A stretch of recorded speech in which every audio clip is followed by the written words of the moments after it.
Vous connaissez peut-être les plateformes comme Roblox. Si vous êtes parent, ce sont des plateformes de jeux pour les jeunes. Un homme accusé de terrorisme sévissait sur ce genre de plateforme. Bienvenue à Nouveau Info Québec.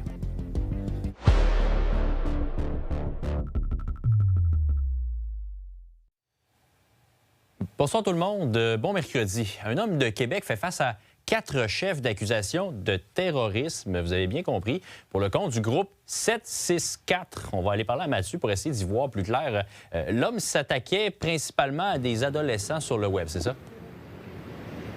Oui, exactement, Jean-Simon. Jeffrey Roussel, 26 ans, a été arrêté hier par les agents de la GRC, aidé par le SPVQ à son domicile de Québec. Il n'a pas résisté à son arrestation. On a saisi sur place du matériel informatique et des téléphones cellulaires. C'est ce qui a permis de l'accuser ce matin au Palais de justice de Québec de participation à une activité d'un groupe terroriste, de facilitation d'une activité terroriste et d'infraction au profit d'un groupe terroriste. Jean-Simon, dans ce dernier cas, il serait question de production de matériel obscène.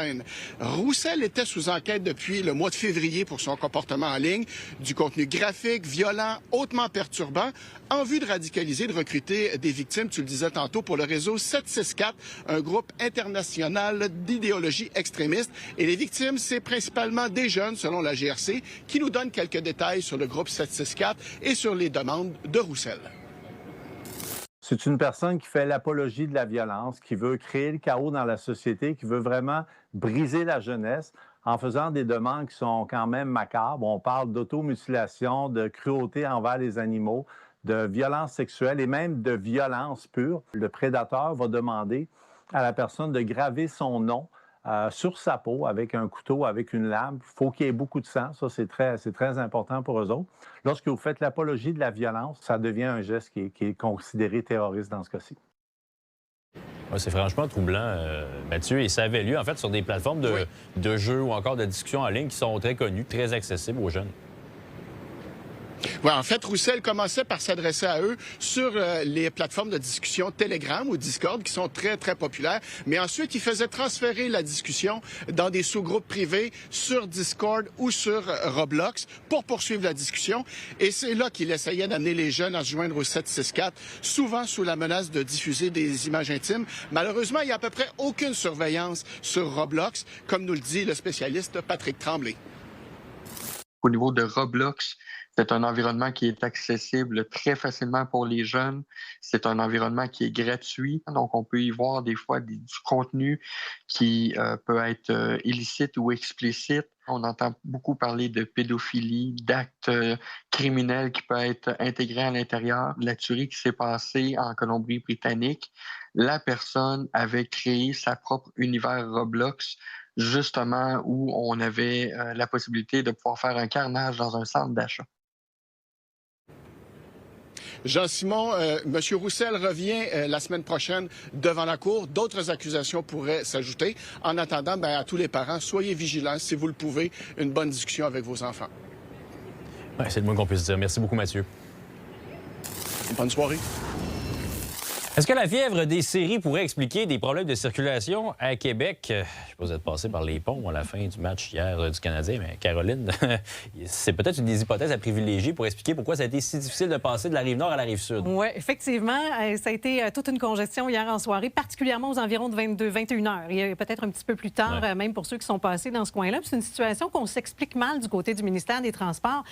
En même temps, il y avait quand même des travaux importants, entre autres sur le pont de Québec, parce qu'on est en train d'installer des échafaudages, donc pour des travaux de peinture qui viendront. Donc, fermeture de nuit du dimanche au jeudi.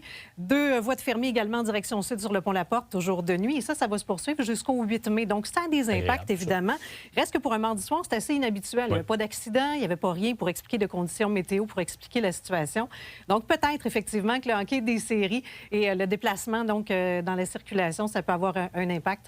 C'est ce que va évaluer le ministère des Transports, notamment en regardant ce qui s'est passé hier. À partir de ce soir, là, les entraves auront lieu à 22 heures parce que la circulation là, était davantage concentrée aux alentours de 21 h, 21 h 15.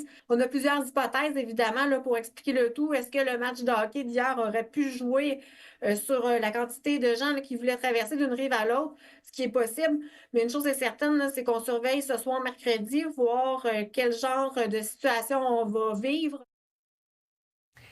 Donc, est-ce que ça veut dire que le ministère des Transports va devoir surveiller davantage le calendrier des séries pour prévoir ces travaux? On n'est pas là, évidemment. On va analyser tout ça, mais on devra quand même rester attentif. Oui, certainement. Et ce matin, la Ville de Québec et le RTC ont annoncé des changements à prévoir du côté des autobus cet été. Voilà, ce qu'il y a à retenir, c'est que ces changements-là vont débuter le 20 juin prochain, donc pour la période estivale. On s'y prépare.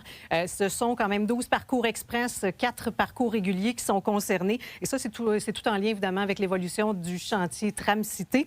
Dans les exemples, en fait, le tracé du parcours 12 va être modifié, lui, pour qu'on se rapproche davantage du sud. Ça, c'est à la demande des usagers.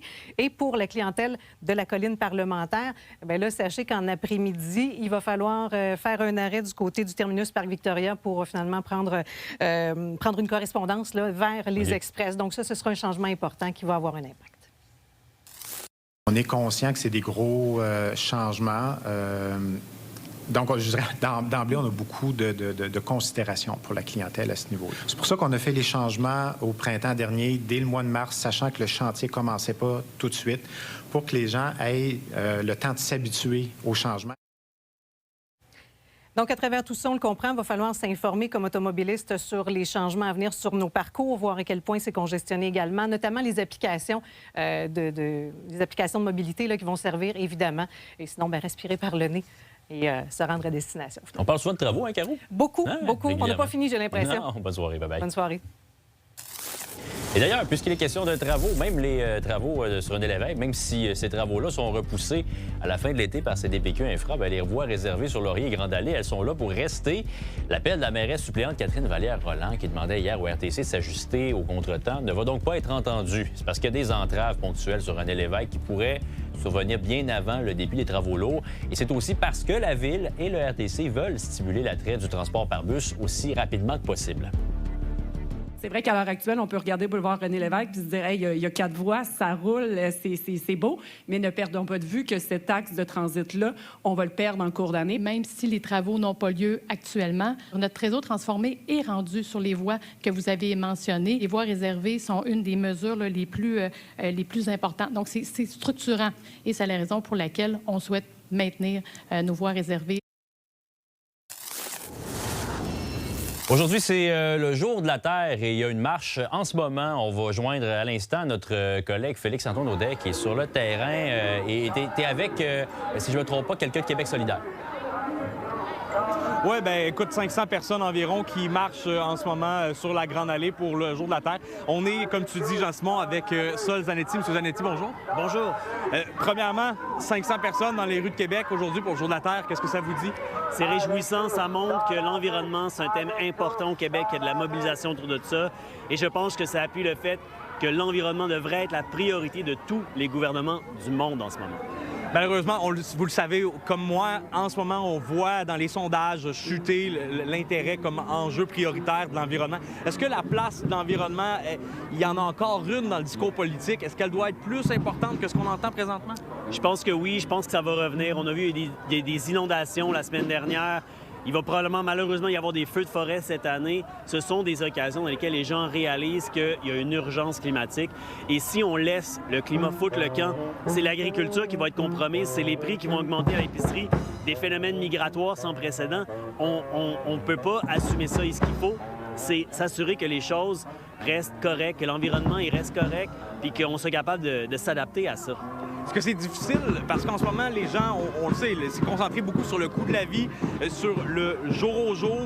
Ça reste un enjeu qui semble parfois abstrait pour les gens. Comment vous voulez ramener ça au principal intérêt du public, des électeurs moyens qui, en ce moment, ont la ceinture serrée? Là?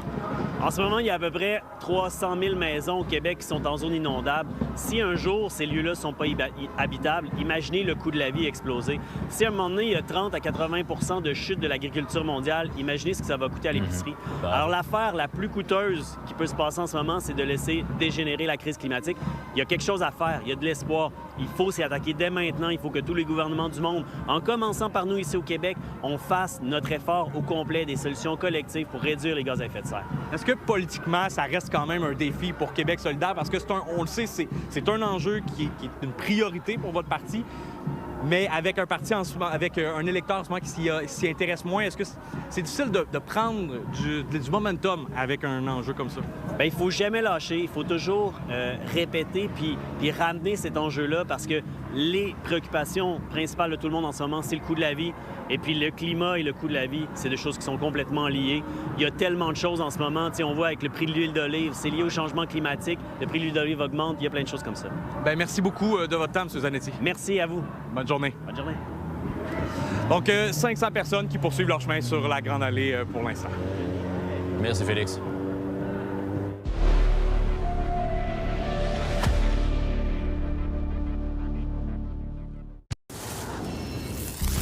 Un jeune cycliste de 14 ans a été happé par un automobiliste dans le secteur de Sainte-Foy à l'intersection de la route de l'Église et de la rue Le Noblet. Un accident qui est survenu aux environs de 9 h ce matin. La bonne nouvelle, c'est qu'on ne craint pas pour la vie de l'adolescent qui a quand même été transporté à l'hôpital avec des blessures graves. Par contre, il n'aurait pas respecté la signalisation selon nos informations et l'automobiliste ne serait pas responsable de l'accident. La nouvelle première ministre a présenté son conseil des ministres hier et à l'intérieur de celui-ci, des recrues, dont une qui est avec moi en studio, Karianne Bourassa, nouvelle ministre responsable du loisir, du sport et du plein air. Ça fait avec Charlevoix, ça, Mme Bourassa? Vraiment beaucoup. Je suis très contente du ministère. Ça fait quoi d'être ministre? Bien, pour l'instant, c'est beaucoup d'émotions parce que ça fait moins de 48 heures que j'ai appris que j'allais intégrer le conseil des ministres, assermentation très rapidement. Et déjà ce matin, on était au cabinet. Il faut faire les équipes, engager du monde. Il faut avoir l'équipement. Après ça, on approfondit les dossiers et déjà, c'est les crédits dans quelques semaines. Donc, ça va très vite. Une autre affaire qui s'en vient, c'est des élections. Avez-vous peur que ce soit juste une job d'été? Je vais tout mettre toute mon énergie, honnêtement. Puis j'avais déjà dit que j'allais me représenter. Puis moi, j'ai 27 municipalités dans ma circonscription. Je suis présente sur le terrain. Je connais mes dossiers. Si je ne remporte pas, c'est pas parce que je ne vais pas m'être donné, puis je vais mettre la même énergie dans le cabinet. Ça reste déstabilisant de perdre le premier ministre qui était là pendant 8 ans, ouais. Avoir une nouvelle première ministre. Vous entrevoyez ça comment, d'essayer de regagner la confiance des Québécois en si peu de temps? Bien, je crois que la confiance que M. Legault avait, Christine va la rebâtir avec les citoyens. Puis c'est un style de leadership qui est très différent aussi. Vous avez vu, Christine arrive avec ses valeurs à elle. C'est mieux comme style de leadership? Je pense que c'est différent. Il n'y a pas un type de leadership qui est meilleur que d'autres. Maintenant, ce que j'apprécie d'elle, c'est qu'elle l'écoute beaucoup.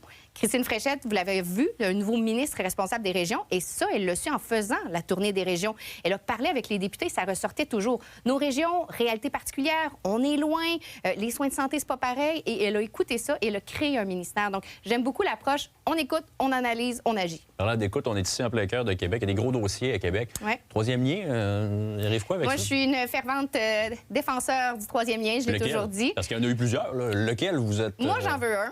Lequel? C'est certain que le plus collé sur ma circonscription possible. Donc, je représente Charlevoix-Cour-de-Beaupré. Le tracé central, je voulais qu'il se réalise parce que je veux un troisième lien. Ce que j'ai eu comme discussion avec la première ministre, c'est que je voulais l'assurance qu'elle était sérieuse et que le gouvernement avait bien l'intention de faire cheminer le projet du troisième lien. J'ai eu cette certitude, je me suis ralliée et maintenant, j'attends avec impatience de voir où est-ce que ça va aller, à quelle hauteur le privé sera impliqué. Est-ce qu'il y aura du péage? Il y a beaucoup d'idées qui ont été lancées lors de la course. Est-ce qu'on peut remodeler le projet pour qu'il soit encore meilleur? Quoi qu'il en soit, il en faut un. Est-ce que vous êtes confiante qu'il y ait quelque chose de clair d'ici les prochaines élections et que les électeurs sachent à quoi s'en tenir? Parce que vous comprenez qu'il y a des sceptiques, là. Bien, là, c'est sûr que s'il y a une nouvelle première ministre en place, elle a mentionné qu'elle veut revoir le tracé pour qu'il soit plus à l'est. À ce moment-là, il y a quand même des démarches à faire. Là. Il va falloir lui laisser la chance au nouveau ministre des Transports de pouvoir répondre à ça. Mais c'est certain que je vais être autour de la table à défendre le troisième lien. On en a besoin. Pas juste pour la région de Québec, pour la Rive-Sud, pour l'économie aussi de la région. Donc, moi, je suis certaine là-dessus. Karianne Bourassa, félicitations pour vos nouvelles fonctions. On va vous laisser prendre connaissance de ça, puis on se reparlera dans les prochaines semaines. Merci beaucoup. Merci, au plaisir. Dans une affaire qui impliquait plusieurs théâtres de Québec, la Cour d'appel a indiqué que les comédiens peuvent fumer sur scène, et ce, sans contrevenir à la loi concernant la lutte contre le tabagisme. Le Trident, le Théâtre Labordé et le Théâtre Premier Acte ont reçu des contraventions de 500 $ pour avoir toléré que des comédiens fument alors qu'ils performaient sur scène.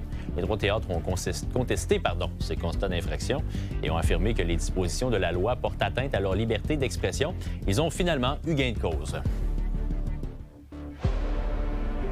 Et vous êtes nos yeux et nos oreilles sur le terrain, alors si quelque chose vous fait réagir dans l'actualité ou encore si vous souhaitez nous raconter votre histoire, je vous invite à m'écrire directement par courriel à js.bu@nouveau.info. Allez aussi faire un tour sur notre site web nouveau.info, question de voir ou revoir tous nos reportages ainsi que nos entrevues.